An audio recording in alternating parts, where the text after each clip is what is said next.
और पहलगाम हमले के बाद एक बार फिर जम्मू कश्मीर में टारगेट किलिंग हुई है।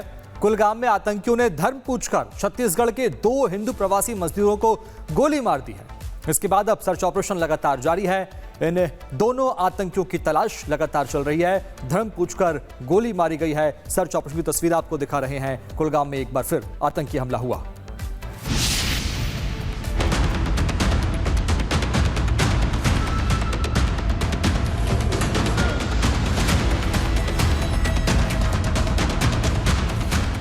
बाईस अप्रैल 2025 को पहलगाम में हमला हुआ था। आतंकियों ने धर्म पूछकर हिंदुओं की हत्या की। 15 महीने बाद 31 जुलाई 2026 को भी घाटी में पहलगाम दोहराया गया। कुलगाम में छत्तीसगढ़ के श्रमिकों से आतंकियों ने नाम पूछा। इसके बाद गोलियां चला दी, जिससे दोनों मजदूरों की मौत हो गई। यानी धर्म पूछकर हमला करना आतंक का नया पैटर्न बन गया है। लेकिन शायद आतंकी और उनके आका भूल गए हैं, पहलगाम हमले के बाद भारत ने ऑपरेशन सिंदूर चलाकर आतंकियों को जहन्नुम का रास्ता दिखाया था। अब हाफिज एंड आतंकी कंपनी फिर से वही डोज मांग रही है। कुलगाम आतंकी हमला मामले में बेहद चौंकाने वाला खुलासा हुआ है। पता चला है कि पहलगाम आतंकी हमले की साजिश रचने वाला हैंडलर ही कुलगाम आतंकी हमले के पीछे है। लश्कर के स्ट्रेटेजिक कमांडर साजिद भट्ट ने इस हमले की साजिश रची। साजिद भट्ट अभी पाकिस्तान के लाहौर में काम कर रहा है। वो 2005 से 2007 तक दक्षिण कश्मीर के कुलगाम में था।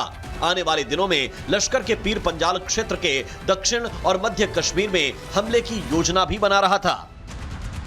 यानी पहलगाम हमले में लश्कर और उसके मुखौटे द रेजिस्टेंस फ्रंट यानी टीआरएफ का सीधा हाथ था। पहलगाम हमले के बाद भारत ने जिस तरह से लश्कर के आतंकियों को जहन्नुम पहुंचाया, उससे आतंकी बौखलाए हुए हैं और अब कुलगाम जैसा हमला कर घाटी में नई साजिश रच रहे हैं। कैसे हो रहा है, किसके लेवल पे लैप्स हो रहा है। एलजी साहब को हम रिक्वेस्ट करेंगे कि एक फाइनल आप स्ट्राइक करिए उन लोगों पे, उन ऑफिसरों पे जिनकी क़यादत में, जिनकी लीडरशिप में ये हो रहा है। एलजी साहब को फ्रंट फुट पे आना होगा।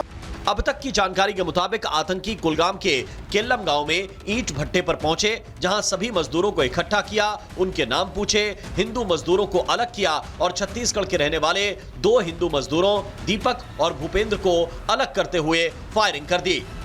जांच एजेंसियां अब इस टारगेटेड आतंकी हमले के तरीके की गहराई से जांच कर रही हैं।